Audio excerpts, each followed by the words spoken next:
What's up, everyone? Welcome to the Yappin' Podcast, Episode 3. I'm your host, Rafa, and tonight I am joined by my great white friend, Luke, who's in studio with us tonight. So he's going to be on here yapping as well. So let's start yapping. Did the Padres make a mistake in starting Dylan Cease on 3 days rest? In my opinion, yes. And I know they don't have anyone else to go because Musgrove got hurt and he'll be out for until a year with Tommy John. But Dylan Cease has started 3 games in the last 2 weeks, all against the Dodgers. He's been completely dominated by that lineup. When you go into that game at home, game 4, all the momentum behind you, all the fans, places going nuts. You start with Dylan Cease. It doesn't go well. And to me, that has turned the series in my eyes. And I don't know if the Padres can recover at Dodger Stadium for Game 5. So, what do you think, Luke? I think it's really hard for the Padres to come back after. I mean, the momentum just shifted completely. Let's be real. As a Dodger fan, I had zero hope they were going to win last night. Absolutely zero. When I saw. Yeah, because it came down to the same thing again. Like, Dave Roberts over-managing the bullpen the night before. Like, I thought he pulled Flaherty too early in the last game before that. Buehler was Buehler did good for what Buehler's been this season. I thought he went to the bullpen too early. But when I saw Dylan Cease was pitching, I'm like, dude, this guy he got dominated in Game 1. Like, the Dodgers feasted on him early. They got off on him often. I think when they saw that, I think the Padres were just kind of hoping that they could ride the momentum of the previous game and that Cease would limit the damage, and the Dodgers bullpen, credit to them. I think it was like 5 hits in the 9 innings that they pitched. They gave up 2 walks, struck out 9 of them. Machado, can we first off, in my opinion, obviously Dodger fans, we hate Manny Machado. He's looked awful this series. Like, if he was playing even a fifth of what he did 2 years ago when the Dodgers played them in the DS, I think the series is over, in my opinion. And Machado has looked really, really pedestrian to start this series. Listen, this series should have been over. It would have been over if Dylan Cease can pitch one good game. They gave him in Game 1 a 3-0 lead. He blew that in the second. He's then up 5-3. He blows that as well. And so, if you know me, you know I hate Dave Roberts, and I think he's a terrible manager. What he's done in this series with the bullpen has been phenomenal, with the exception of Game 2, which in reality, when the bullpen came in, they were down 4-1, kind of felt like it was already out of hand. But in Game 1, they threw 4 innings. They didn't allow a run. In Game 3, they scored 6 runs in the second. The bullpen pitched 5 innings and didn't allow a run. So, and then you saw what they did in Game 4. So with the bullpen in that way, Roberts, I think, has handled them great. I give him, a mad props, but because I'm not a Roberts fan, but I think he's done a hell of a job. Now, we got to also look at, by the way, that the Padres have now gone 15 innings without scoring a run. You're going into Game 5 at Dodger Stadium, where the last game that was played there was just a shit show. Fans throwing shit. Machado's, chucking a ball to the. He's not throwing it 70 miles an hour either, but the Dodgers were offended a little bit or whatever. And so, there's a lot of shit going on after that Game 2, right? And the Padres didn't want to go back. Now they got to go back for a Game 5. Hostile environment. The place is going to go wild, and the way their offenses look since the second inning of Game 3 has been terrible. They didn't do anything for the last 2 games, and it was basically against the bullpen. So the bullpen's thrown, I think, 15 or 16 shutout innings in a row for the Dodgers.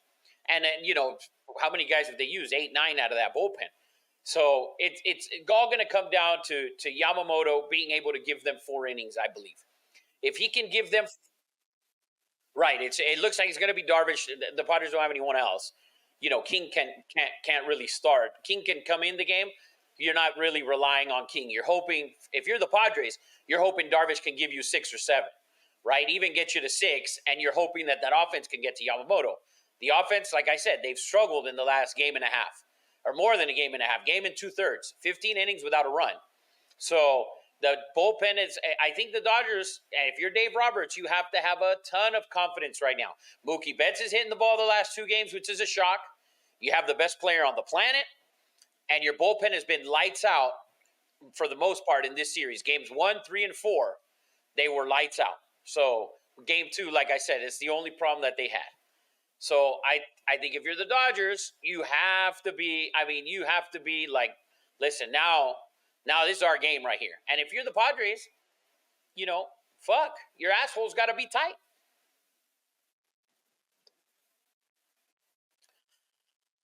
I think the Dodgers are going to win this game. I think the Dodgers win the game. But if Yamamoto can't last 3 innings, then they're in trouble. And you don't want that Padres lineup to get going. But if we look at just what's happened since Game 3 after the 2nd inning, if we look at from the 3rd and on, the Padres have done absolutely nothing on offense. Literally nothing. So, they're going to have King available. Darvish is going to be available. Like, everyone's available for Game 5, right? With the exception of Dylan Cease, if you shouldn't want to use him. He can probably go, but you shouldn't want to use him. He's allowed 11 runs to the Dodgers in the last 10 innings. So that you don't want. So I think, and I said it before the series, the Padres, don't overthink this thing. Make sure you walk Ohtani when you need to walk Ohtani, and don't be scared to walk Ohtani, especially in this Game 5. This is basically Game 7. So at Game 5 at Dodger Stadium, the crowd's going to be going wild. You got to make sure you limit Ohtani's plate appearances with runners on. If there's a base open, give it to him. I'm not talking about leading off the inning, leading off the game, shit like that. But later in the game, 5th or 6th, 7th inning, runner on, et cetera, you gotta be careful what you're doing. And Betts, last 2 games, he's played better than they've seen in a handful of years from Mookie. Just to kind of build off of what Rafa was saying, like, Mookie Betts, I think, has been the successful factor into this team so far in this series in terms of hitting. There was that statistic in Game 2 that kind of came across where it was like the Dodgers' top 3 minus Ohtani, where it was Freeman, Betts, and like that rotational third star, whoever was hot that year. They were averaging like a 180 at the plate. Their slugging percentage was awful. Like, they looked like a team full of Aaron Judges at the plate, just like disappearing in the playoffs. Betts, the one thing. Oh my God. You can't say Aaron Judge though, Luke. Come on. He's awful right now in the playoffs. We'll get to it. But my opinion, the game's going to be won in the first 3 innings tomorrow. I think it's going to come down to the starters. As a Dodger fan, Darvish historically is the one pitcher on that Padres roster that the Dodgers really struggle against. Like, even Musgrove, as great as he is, they tend to have at least some sort of success against him. Darvish, they tend to struggle with. We saw it in Game 2. Darvish is getting full rest. I think it comes down to which starter can last you the longest. And the one thing I do want to give Roberts credit to, because as a Dodger fan, I've been frustrated with Roberts, definitely. I like him. I think he's a fantastic regular season manager. I've never been a fan of what he's done in the postseason. In my opinion, the 3 names that you have to keep an eye out for coming in that bullpen that didn't do a lot of time yesterday and have really kind of been managed well by him are Kopech, Hudson, and Treinen. They're not they're going in for like their 3 to 5 guys, and then he's like, I'm done. In the second that they looked like they were in trouble yesterday, he's like, let's go to the next guy in the bullpen. So those 3 guys are going to be really I think they're going to be at their top of their game. Yamamoto looks good. I'm interested to see how Freddie Freeman plays into this. In my opinion, Freeman, he's hurt. The ankle doesn't look good. His swing looks a little funky. We saw the error in Game 2 or in Game 3. He didn't look good in Game 2. He didn't look that great in Game 1. I think Freeman sits out. In my opinion, you use Freeman in like a Kirk Gibson situation. Obviously, the magnitude would be 100% different, but I think you need to sit this guy on the bench. Muncy looked solid at the plate. Kike did his thing. Like, Kike, the thing that he doesn't get a lot of credit for, he doesn't, hit the ball well, but he has a great eye for balls and strikes. He walks a lot, and he got on base. We saw that yesterday. He got on base. He stole a base. He ended up scoring a run. Those little things are what win the World Series, win series for you. And we haven't seen that since the Dodgers went to that Houston series way back in 2017. We haven't seen that. They were a small ball hitting team that had a handful of power hitters. I think they're starting to shift towards that. They need to lean into that. They need to get away from this, like, we need Ohtani to hit a 3-run bomb. We need Betts to hit a 2-run bomb. We need Muncy to go yard. Like, play the small ball a little more like we saw yesterday. And then those home runs start to manufacture because the opposing pitchers see the pressure, just like we saw with Lux's home run yesterday. Betts, obviously just being a superstar, jumped on that pitch that he saw, sent it over the wall. And Betts, I mean, let's look at, he got robbed of a home run. Profar robbed him. He's seeing the ball great right now. You have to give Betts credit. This is the best postseason we've have seen out of him in a long time. You have to give Betts credit. So in my opinion, the game's one of the first 3 innings. I think the Dodgers win this game. I think the Padres are really feeling the heat. I think Machado especially. I think he's going to be over aggressive at the plate. Same with Tatis. I think the final score of this game is like a 5-3, 5-4 kind of game, though. Yeah, man, I don't know. Let me ask you something, Luke. Since you're a Dodger fan, why are most Dodger fans? Oh, you know what? We're gonna lose this series. Like right out the gate. Is that? Do you guys tell yourselves that? So if you win, you don't think you should have won? So for me personally, and I'm going to speak for me, and then I'm going to speak for all Dodger fans, I have no faith in this team when it comes to the postseason anymore. I'm like, awesome. You have the greatest record in the regular season again. But like, you see it year in, year out. You have players like this year, they spent outrageous amounts of money. They traded outrageous amounts of prospects and players. Like Tyler Glasnow, again, I get it. He's hurt. He can't control that. He's hurt. You got to deal with it. Shohei Ohtani, they're spending all that money. Again, it's deferred, whatever. You brought Kershaw back on a 1-year, $20 million deal. Like, people are like, oh, whatever, it's a 1-year deal. $20 million for a single year. Favor. Yeah, but you got to also look at that. It's a lot of money, and you can reflect back and be like, why didn't we give him like 12 to 15 million, and we could have gotten like another amazing bullpen guy, or instead of having to trade for a Kopech and guys like that. Like, people forget one of their big free agent signings, James Paxton, who they were like, he's going to start the year on the bump, then he's going to come out of the pen. He got DFA'd, goes to the Red Sox, gets DFA'd by them, gets signed to their triple. Like, he was a nightmare, and they spent a ton of money on him, like a good amount for a fifth day starter. Well, I think we should realize, and nobody says shit, sorry to cut you off, the Dodgers don't know what the fuck they're talking about when it comes to pitching, obviously. Because you have injuries year after year after year. So you spend all these money and pitching don't work. Mm-hmm.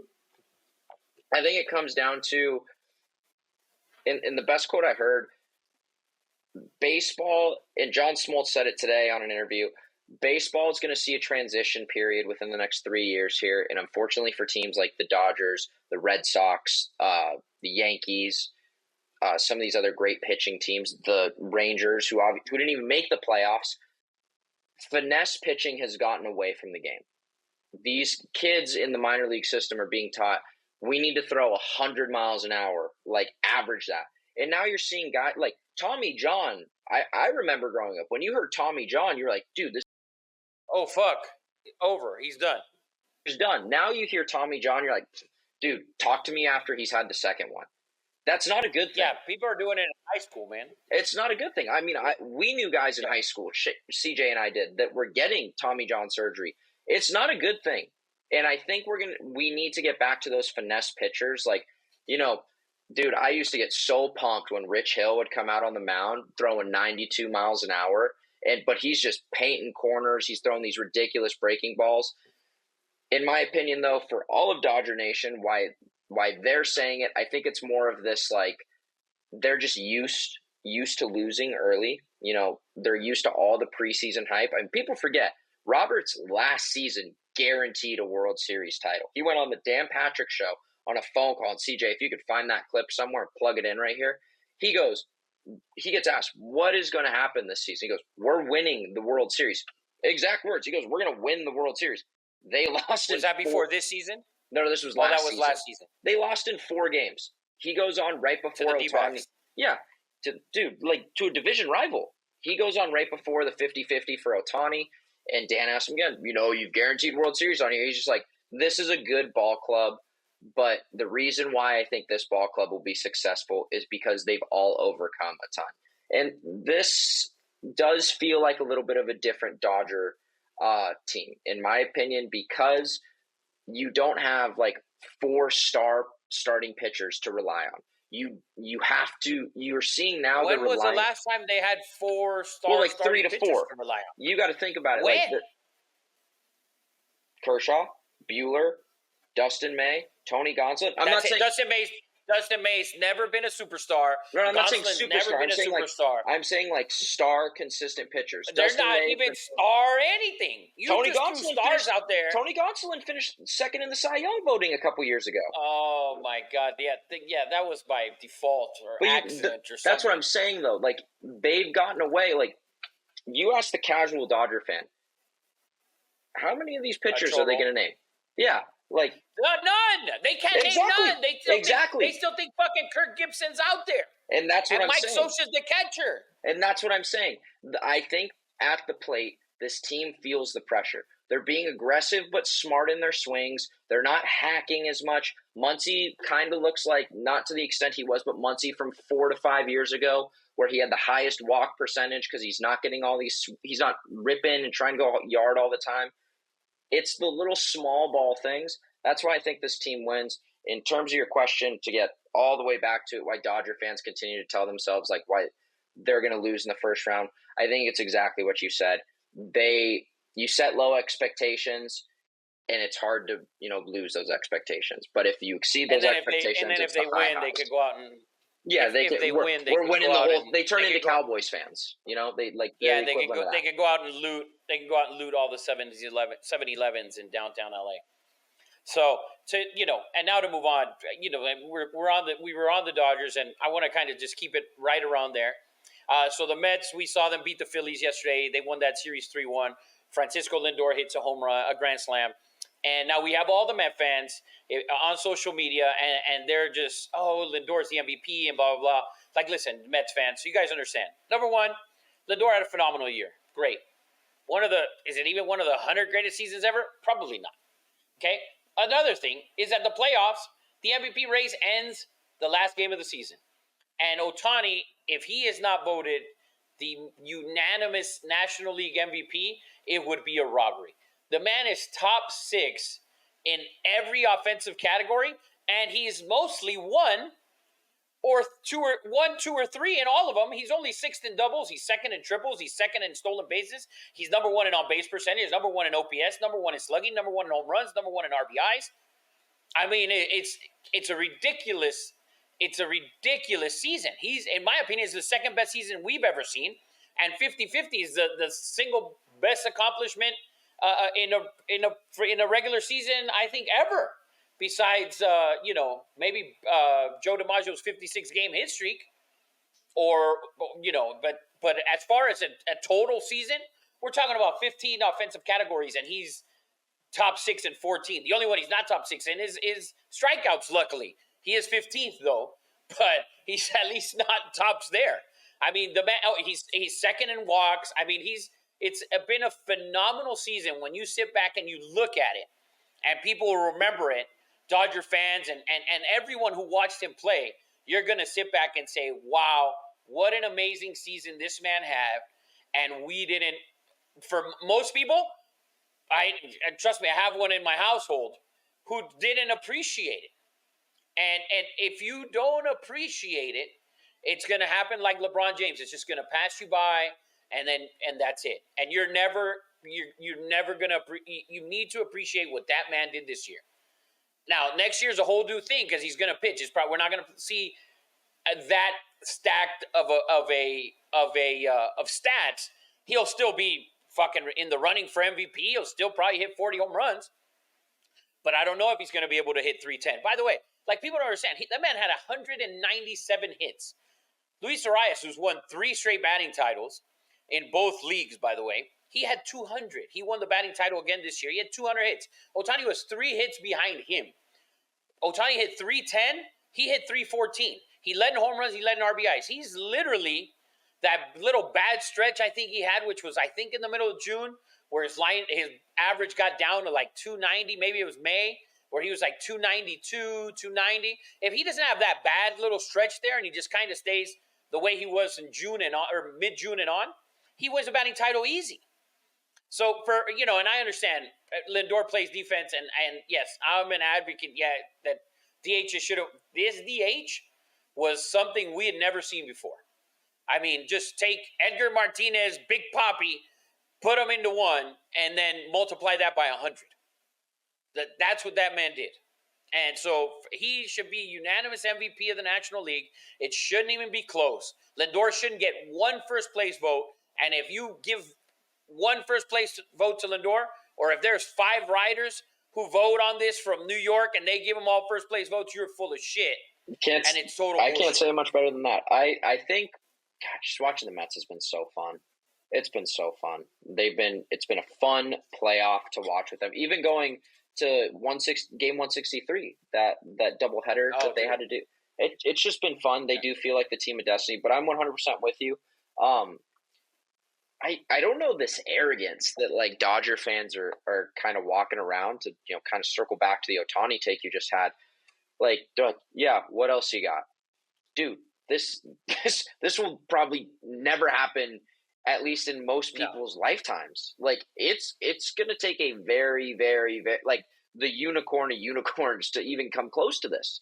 So, again, Ohtani, no doubt in my mind, National League MVP. When was the last time, CJ, if you could look it up, when was the last time he didn't have, like, an MVP season? Because obviously this is his first year in the National League, but the American League, I feel like when he wins this year, I think it'll be 3 of the last 4. Yeah, I think he won MVP in 2020. And then 2020 or 2020, because he's been in the league for 9 years. This is his 9th year. Ohtani? Yeah, this is his 9th year in the league, which is crazy. I couldn't believe that. God, I don't remember it was that long. Fuck. But I think he's won. I think when he wins this year, I think it'll be 3 of the last 4 or 3 of the last 5. And this I've made this point before. And listen, as good as Ohtani was this year, this performance that he had this year, he will not repeat.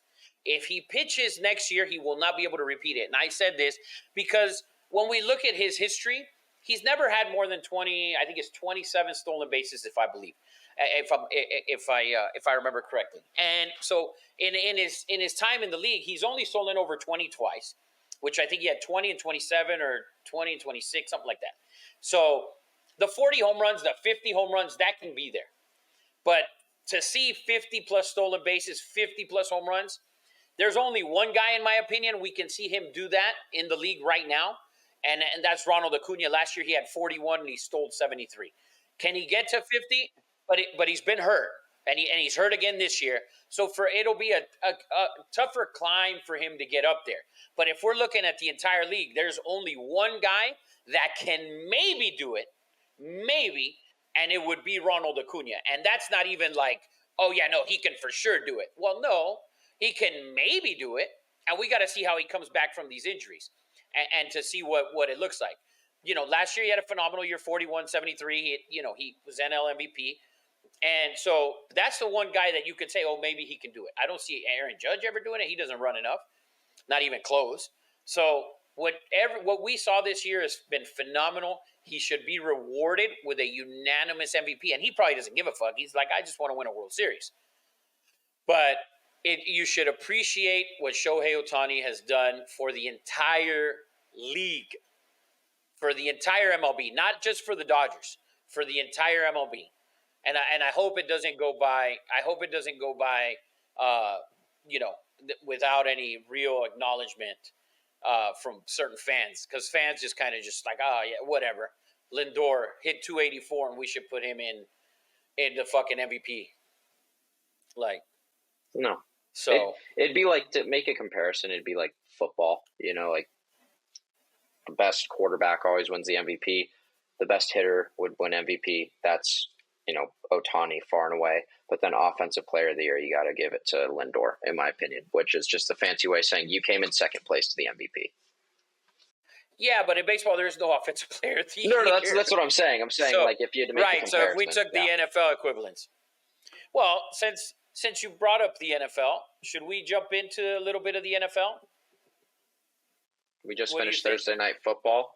Seahawks fall to the Niners. Dude, that offense, I don't know what to make of the Seahawks offense. They just lost 36-24. I think they were down 17-0 at halftime. stormed back with 2 touchdowns.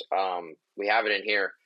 Niners are 2-3. They're 3-3 now. Obviously, they've just been cooked by the injury bug, but in my opinion, it comes down to the same thing that you're seeing a lot of these teams struggle. It's not just the Niners, it's the Bengals with Jamar Chase and Joe Burrow the first 3 to 5 weeks of the season. It was the same thing last year.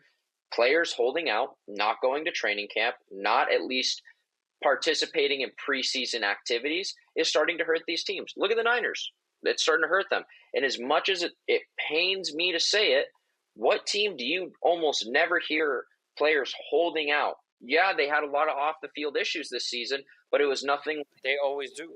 Yeah. It was sons of the head coach killing people with his car, and, another dude running a dogfighting ring trying to channel his inner Michael Vick. But, you never hear this issue with the Chiefs. You never heard this issue with the Patriots. That's the difference between these great franchises.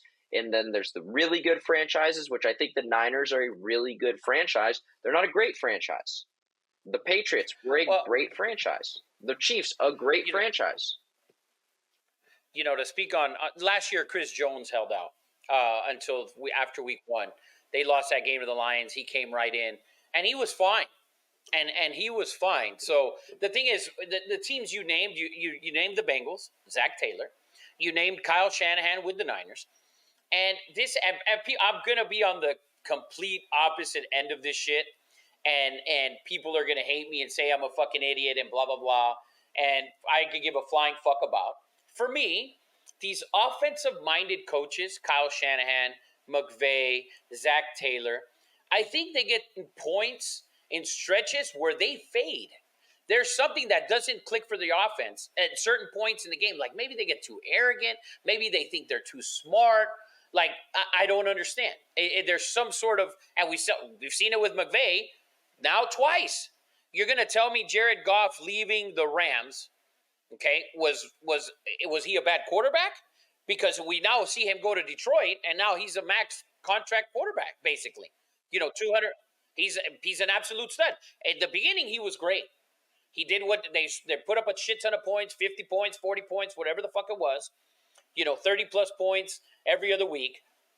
All of a sudden, they fade, and they trade him away for Stafford, and obviously we know what happened. They won the Super Bowl. But if we look at McVay's last 3 seasons, he had 5-12. His last, I sent it to somebody the other day. His last 3 seasons haven't looked great. Like last year, he looked fine, but he's off to a bad start again. I think I don't want to, this is going to piss people off. The gimmicky offenses. They're gimmicky little fucking passing and little, I think it fades. I think it fades for certain stretches, and then they have to reevaluate and fix it. The Niners last year lost 3 games in a row they should have never lost. And the year before, the same shit. They lost a couple games in a row, and then they ran off 10 in a row. We saw last year, they lost 3 games. I think it was at Minnesota, maybe Cleveland, or Cincinnati or somebody, and somebody else who wasn't very good. Then they went down to Jacksonville, trashed them, and then they end up getting to the Super Bowl. So I think it's arrogance with some of these offensive guys. They're young guys, McVay, Taylor, and Shanahan. They're on the younger end, right? At least from what we look at what used to be NFL head coaches, Andy Reid, Belichick, Tomlin, who's been in the league for a long time. When I was younger, all the head coaches looked like they were fucking, 7 years old. Marv Levy and Don Shula and Bill Parcells and all those guys. Mike Ditka, they all looked old as fuck. Now all the guys are young as shit. I think there is a gap in there where I think maybe their arrogance gets away from them. There should not be a reason that your offense is struggling this bad at certain points in the game, or your decision making. The Niners have had 2 20-point leads that they've blown this early in the season. And then tonight, the game's 23-17. Seattle has the ball to drive. They had 2 drives to try and go down and score a touchdown and take the lead, which would have then been 3 games that you would have blown a 20-point lead in. And we're 6 games into the season. What is that? What is the issue with that? It's got to be fucking pure arrogance. There has to be something. So I think a lack of focus. Because listen, we can go out and blame Brandon Ayuk for coming into camp and playing and looking like shit, not being ready. they had 2 games that they were up 20-plus points against divisional opponents in a division that they've dominated. One was at home and one was at the Rams. The Rams one, you can go back. Moody missed, or the kicker missed a field goal. Would have stretched the game to 10. etc. Plays. But the game against Arizona at home, there was no need for that. Tonight, the game's 23-3. Seattle gets a bullshit kickoff return for touchdown. Then then they get the ball back, they're punting. I think it's a little bit of an arrogant type of thing with these young coaches that, in my opinion, have any of them done shit yet? Have they won anything? That last time I checked, McVay's the only one who's won anything, and I think it was, 8 or 9 years in? That motherfucker's already got gray hair. Zach Taylor went to the Super Bowl, been irrelevant since. Literally. Mike McDaniel, what has he done? Nothing. He looks atrocious. Without Tua back there, he looks terrible. And the thing is that his play calling is terrible. That's what you have to look at with the Dolphins. When you're looking at it, you're such a good head coach. Why haven't you made adjustments to the quarterback that you have? And the other thing is that Huntley's been a formidable backup everywhere he's gone, with the Giants, with the Ravens. He went in there with the Ravens. And he led him to a playoffs. If he doesn't fumble that ball, if they don't fumble that ball at the goal line, they beat the Bengals on the road at the goal line. Mm-hmm. That ball was at the goal line to win that game. So the guy's a formidable. And we saw when he came in last year with the Giants, he looked good. It's not that he looked bad.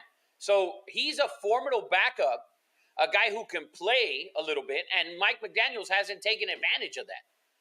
Look at so I'm not a fan of these young head coaches. I think they get hot and then they start flatlining. Well, I just think they just start dropping. You know who said it best was Rodgers he said it on, I think, Part of My Take when he was still with the Packers. And they say, we always hear the issues with you on LaFleur. And he goes, I don't have issues with LaFleur. I have issues with the style of offense that's the league is transitioning to. He goes, there's too much pre-snap motion. And what's been a huge problem this season? Illegal formation. It's tight ends that are moving and they're not getting set right, or it's a wide receiver that's clearing from the slot all the way out to the corner spot, and he's not set.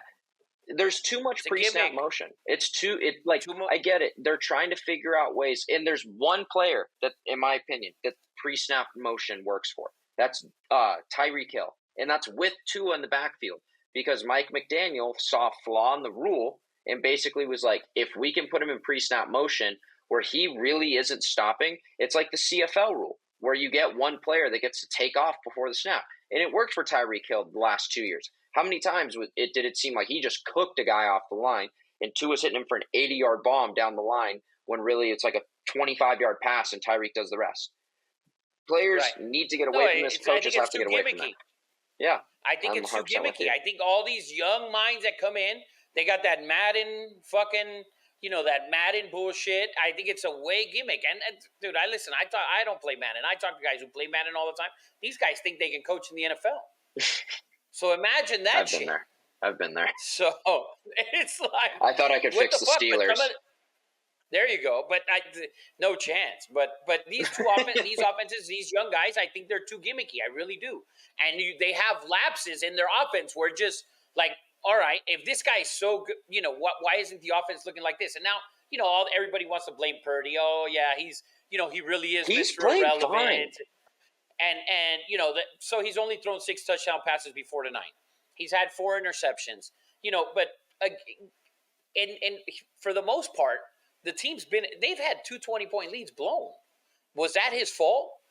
Like, that has to be, there's play calling in there. There's adjustments you have to make as a coach. In my opinion, when you blow big leads, the coach is a problem. You lose close games, you lose games by clock management, the coach is a problem. And I know you guys are probably too young, but when Joe Gibbs came back to coach the Redskins, that was his number one problem, was clock management. He didn't understand because the game had passed him by. He came back and he was lost in clock management, and he just said, fuck it, and he retired himself because he couldn't handle it. Clock management is super important, and these guys just seem like, they're fucking lost out there sometimes. Dude, I'm 100% with you. I couldn't agree more. You got to look at all the quarterbacks, all the coaches that consistently have success. It's not like one big year, one mediocre year, and then awful for the next 3. I'm talking they're consistently 2 to 2+ games over 500 every single year. Andy Reid, You know, Bill Belichick until like the last couple years because Bill Belichick, the GM, screwed Bill Belichick, the head coach. Mike Tomlin, Mike McCarthy, and now look at Dan Quinn. Like, look what Dan Quinn's doing with Washington. He has a young it's guy. early. But no, what I'm saying though, look what he's doing. Older guy, he knows how to manage the game. He's not trying to control everything. Dan Quinn in Washington's letting Kingsbury do the offense. And there's been a handful of times I watch, Sunday night kickoff before Sunday night football every time, and they do the whole like the press conferences afterward. And they asked him like, "Hey, are you letting Kingsbury have the reins?" He's like, "Yeah, but there are times where I'm like, no, we're not running this play. Run the ball up the middle. Stop with this like Jaden Daniels loop route off of play action, looking for Terry McLaurin 60 yards down the field. It's 3rd and 4. Let's like tight end out, or let's go 4-down territory. Run the ball in the first play." Right. No, and by the way, you missed also John Harbaugh on that list. My fault. Jim. I mean, Jim Harbaugh's already looking to do good. Jim's already looking good. Yeah. So, but we want to crucify Mike Norvell at Florida State. Mm-hmm. I mean, he had a couple good years, and then he's had 3 shitty ones. Well, let's look at McVay's last 3 seasons. Yeah. Since the Super Bowl. Oh no, it's because they got hurt. Those injuries happen. Injuries happen to the Patriots. Tom Brady left Bill Belichick's first year, took Mac Jones to the playoffs. Mm-hmm. After that, the next 2 were shit, but it was in reality is because Mac Jones is shit. So, the biggest outlier is Belichick taking Brady to the playoffs Brady's first year when Bledsoe went down. Like, we saw it. Like, people act like Bledsoe was horrible. Like, Bledsoe was a top 15, top 12 quarterback in the league at that time. Like, he was serviceable. He did what they needed to do. Obviously, no one foresaw Tom Brady being Tom Brady, but he did what he had to do. Tom Brady steps in because of good coaching, good clock management, good game management. So it's the little things. I think these young offensive minds really start to sacrifice their defensive side of the ball too. That's why so many of their games, like we saw this past weekend with the Ravens and the Bengals, the over's like 80 points, 90 points every week. It's it's a shootout, and it's fun to watch, but it's not a winning system. It's not a winning system. But who does have a winning system? Patrick Mahomes has a winning system. Patrick Mahomes, I saw a stat last week, somebody sent it to me during the week, that the Patriots, that's the type of dynasty shit that we got going with the Chiefs. The Chiefs, in their last 15 games, have failed to score 30 points. And, I know everyone hates the best player in the league. For the majority of the country will hate the best player in the league. It's a given thing. Everybody hated Jordan, they hated Kobe, they hated LeBron, they hated Brady, and now they hate Mahomes. And everyone hates Mahomes. But when you watch them play, and I say it every week, I feel like they make the correct play almost every time, and especially at the end of the game. Like, oh, we need a first down here? All right, let's get the first down. And it's like, people are going to say, oh, the refs give it to them. Like, listen, refs make mistakes all the time. The problem, you notice it in the Chiefs game because you hate the Chiefs. That's the thing, that you actually hate the Chiefs, which is then what brings it and makes it bigger than anything. It's like when you guys hate LeBron James, so you see LeBron as, oh, he flops and he does this and that. It's the same thing with Patrick Mahomes. The hate the public has for the Chiefs makes it so much bigger. Every penalty that's not called, like, people went crazy for a week. The penalty there in the Bengals game. Oh, yep. You shouldn't have called that. It's a fucking penalty. Why shouldn't we have called it? Yep. It was a penalty. The one they missed against the Falcons, I think it was Kyle Pitts in the end zone, and they missed a PI. Listen, they miss calls every week in every game. Mm-hmm. The thing is, like I said, you're more focused on hating Patrick Mahomes and the Chiefs than you actually are on the rest of the league. But if you actually watched all the fucking games as close as you watched the Chiefs, you will realize that refs make they throw bad flags and don't throw flags every week. It's just that Mahomes' greatness makes it bigger in your eyes. But Mahomes is the greatest quarterback that we will see in our lifetime, and you're watching it right now, and the man has – the numbers speak for themselves. they speak for themselves, winning wise. Like, they haven't scored 30 in 15 games. They don't need to. Watch them on a week to week. Their Last year, defensive first team right now. Well, they're because they need to be. No, that's they what I'm saying. You gotta give them credit. Because they do what's needed to win the game. I guarantee you, if he gets the ball to win, because they need to put a drive together to win the game. He's going to go down there and probably get a touchdown. Mm-hmm. And he does every week what is needed. He doesn't need to go out there every week and throw for 300 yards and 3 touchdowns because he hasn't been. The man the other day there was a lot. First and 10 had 4 tight ends in the fucking game. Mm-hmm. 4 tight ends and a running back. Second and 8, 4 tight ends and a running back. He's throwing to tight ends. He doesn't need Tyreek Hill. He doesn't need these receivers.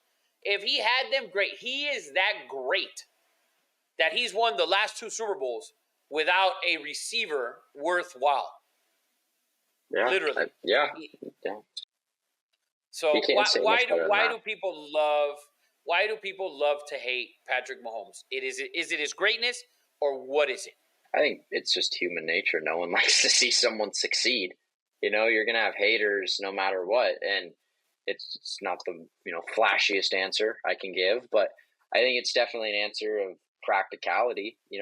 People were like this to Brady forever. I mean, I was like this to Brady forever. How pissed was I every single freaking season when the Steelers would seem like they're having a promising year, and then we see Brady in the AFC Championship, and then he wins, and then he goes to the Super Bowl again. I'm like, God damn it, dude! Like, this guy, he's not even that good. Like, oh, he's got Belichick. Like all you throw everything. Oh, he's got Gronk. He's throwing to the greatest tight end of all time. Oh, he's got Edelman out there, best slot receiver. Like, you say all this. Oh, he's got Rodney Harrison on the other side. His defense is ridiculous. He's got LeGarrette Blount in the backfield. James White. You're gonna find reasons why. And at the end of the day, like, when was the one time Brady actually got his love? When he left the Patriots. Like, it was so weird. Yeah. I mean, was anything different? No, it was Brady. He was cutting up the NFC, but it was just a change of scenery. I'm not saying it's going to take Mahomes having to leave the Chiefs one day to solidify his legacy, because I don't really think we'll ever reach a point where the relationship between Reed and Mahomes is so tumultuous like it was with Brady Belichick, that he's, he feels this sick, innate sense to be like, I'm going to go prove it was me. It wasn't Belichick, which ironically at the same time, they both proved like we needed each other, and I just think Mahomes is going to continue to receive hate until either they go on a lull like the Patriots did. What was it? It was like a 5-year gap, 7-year gap in between Super Bowls at one point. Will that happen for the Chiefs statistically? Probably.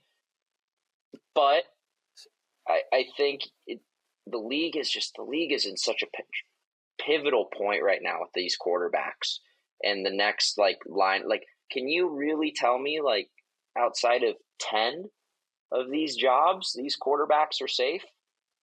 Like the Jags, you're telling me there's no one in there thinking, no, dude, is this the guy? Yeah, no, for sure. Yeah, I mean, you got to look and that's the thing that's what I'm trying to say. In Brady's era, in the 3 different eras, you got to also give Brady the credit with the longevity of his career. But in the 3 different eras, there was consistently 10 to 15 quarterbacks that in the league wasn't so reactionary at that time. Also, you were giving a quarterback 3 to 5 years to really prove himself before you moved on. And I think that's right. The beneficial part for Mahomes at this point. If Burrow can figure his shit out and the Bengals can figure their shit out at one point, it'll kind of be the same thing there. But I'm I look around the league in terms of quarterback play. I don't think there's really more than 8 to 10 to 11 franchises that really have stability at that quarterback position the way the Chiefs do. And this is why I think there's a lot of fan bases that are frustrated about that. So, what I think that goes undervalued with the Chiefs franchise, and people don't talk about it, is if we look at what the Patriots did with the way they built teams around Tom Brady, the Patriots in reality at the beginning, they had really good defenses, right? And then as they went along, and we're talking after they drafted Aaron Hernandez and they got into Gronk. And then you kind of just saw the offensive pieces where they started just kind of adding, like, okay, we're going to add this guy because he fits our system, right? And they brought in Wes Welker, and then they brought in Randy Moss, and that didn't work. Listen, they're not that they didn't work. They were undefeated. They won 18 games in a row. They didn't win a Super Bowl, so they didn't get the grand prize. So, but then after that, it's like, okay, we're plugging in guys, and they were just plugging in guys. And when you look at the Chiefs, they're basically doing the same thing. Like, they're just plugging in guys. They have their one star tight end, their Travis Kelce, which is, their Gronk. And then they have their Brady and Mahomes. And then everything else is just, we're plugging it in. And they have Pacheco, which is, he's got more longevity than any of the Patriots running backs had, with maybe the exception of White, who was there. James White was there a little bit longer than a lot of the other guys. But they had LeGarrette Blount. They had Corey Dillon. They had Fred Taylor came in. Like a bunch of guys that just come in and plug them in. And they just plug them in. And I feel with the Chiefs, they're doing the same thing at wide receiver that the Patriots were doing. Like we're grabbing guys that we're playing. Hardman, Tony. And with those guys, we're winning. And Juju, bringing back Juju. Like, and that's a guy nobody wanted. Like, he went to New England and it's like, you didn't do shit. But he does just enough with the Chiefs. And I think the Chiefs roster, building their roster, they're modeling a lot like the Patriots of 2008 to 2019 or whatever it was. I really believe that. And it doesn't get, I don't think it gets talked about enough, but I think we really need to, when you go back and dissect it and you look at those Patriots teams, the Chiefs are doing the exact same thing with an elite quarterback as they did. And not everyone can do it because you don't have that coach, you don't have the system, you don't have the quarterback, etc. So, but that's all on the Chiefs. Couldn't say much better than that.